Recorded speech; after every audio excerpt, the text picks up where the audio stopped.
Hello.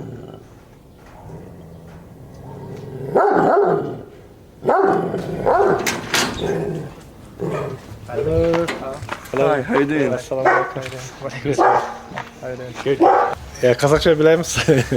No, Rus til bizga o'ta qiyin. Rus til. So, ko'proq Kazakhça. No, Қазақша интервью бере аласыз ба? Bo'ladi. Bo'ladi. Ақырын сұрақ қойсаңыз. Oh my. Okay, so this is Asya. She's our oldest daughter. And this is my wife. Hello. Her name is How are Lini. you? She goes by Leila. And this is Moana. And her middle name is Amanat. Hi. This is Kanat. Nice to meet you. He's the one that filmed the videos we saw on the YouTube. So welcome to our house.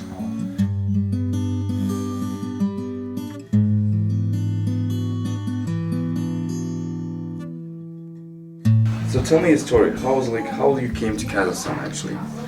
Well, at the time I was working in the South Pacific. I had joined the American Peace Corps, and my background was in agriculture, so I was working with farmers, helping them grow vanilla on the small island of Niue.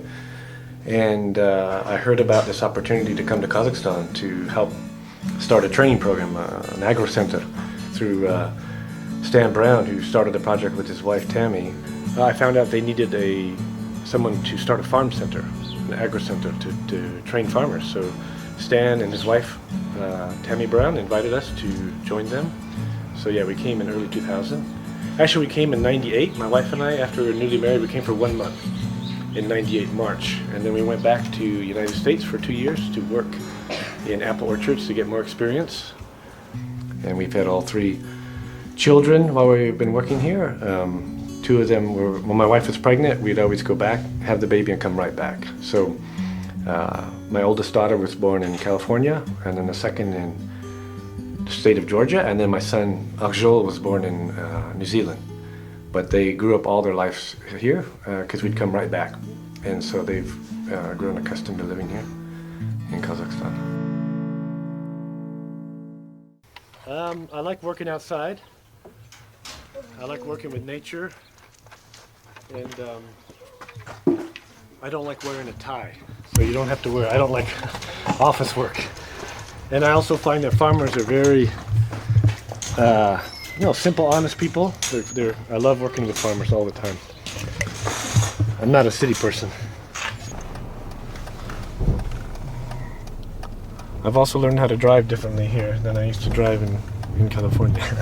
A little different. But a lot of big changes, a lot more cars on the road in Almaty than before, but the roads are improving. There are a lot of people speak English now.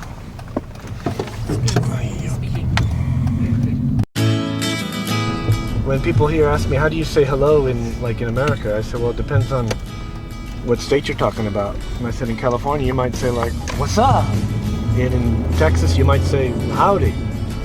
And in Georgia, where I lived for a couple of years, to say hello, you say, doing all right?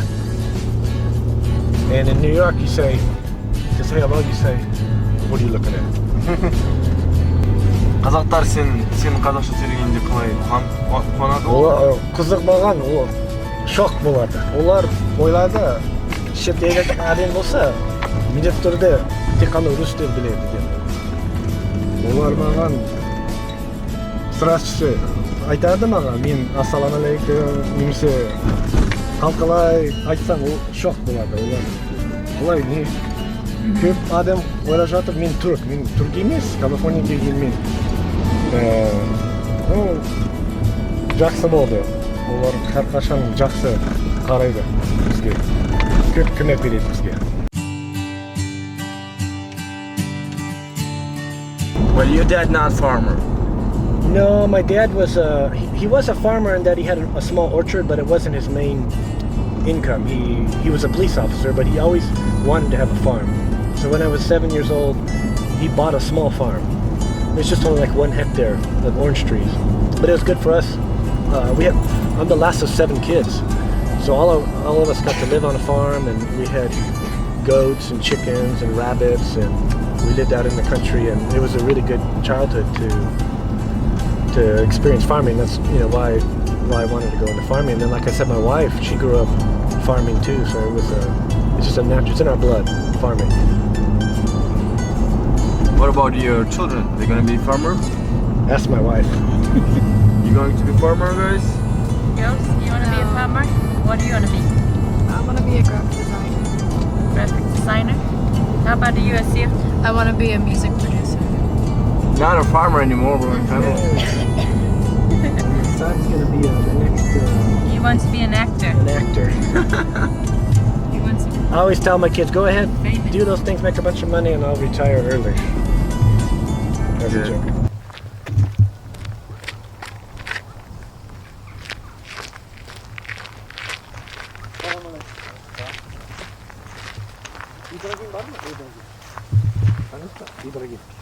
Бар ма? Братишка его. А, Это брат бар его. ма қазір?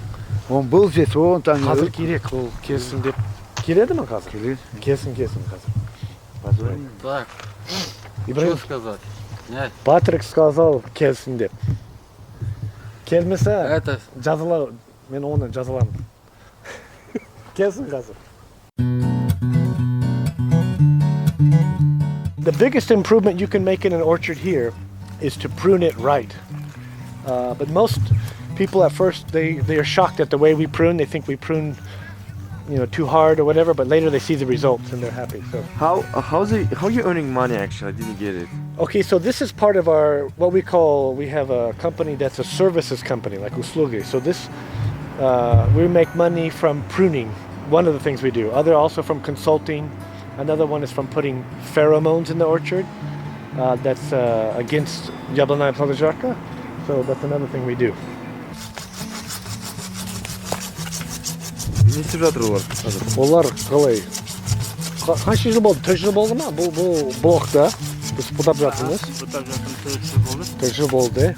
Но жақсы жеміс болу үшін күн керек. Өте қалың болса, сай отырса да сай көп болып, жақсы жеміс болмайды деп. Но көп бағбан қалай аяды.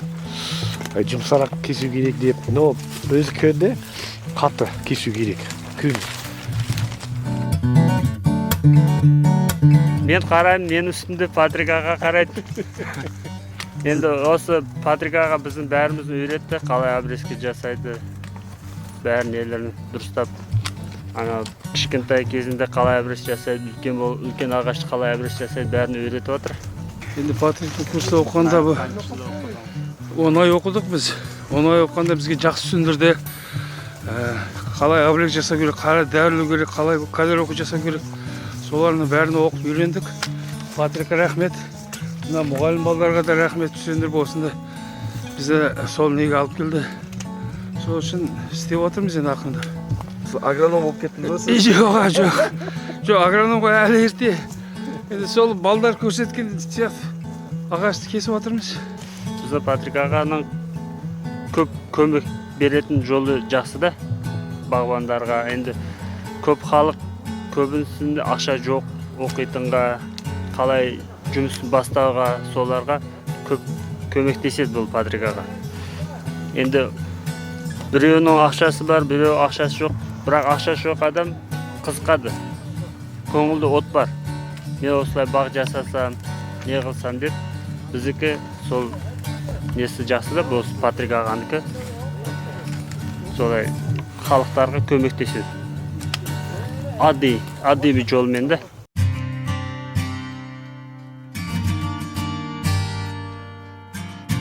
It's interesting how you find a way to visit another culture friends. Yes. You look like friends. Well, really, they're my family, They're just like, I'm just as close to them as to my family in America. And I think that's what's special about this place, is the people open their hearts to you and they treat you like family. So, These guys. yeah, I mean, I can, I was joking that I helped him find his wife, and we joke about everything. We spend time together, not only at work, but outside of work. We like when we do our sports together. And, I want them to see me just I'm just like them. I don't think I'm better than them. I come from a different background, and so it's special. And I'm really happy for my children, because my children can see a different culture and see the value in seeing different cultures. That's really happy that my children have been able to have that type of lifestyle. Well, for me, I've been happy because they see I'm just like them. I'm a simple person. That's the way my mom and dad raised me. I'm a farmer, and they're farmers, and we have so much in common. Just simple folk, simple people. That's what I like. It's been very rewarding.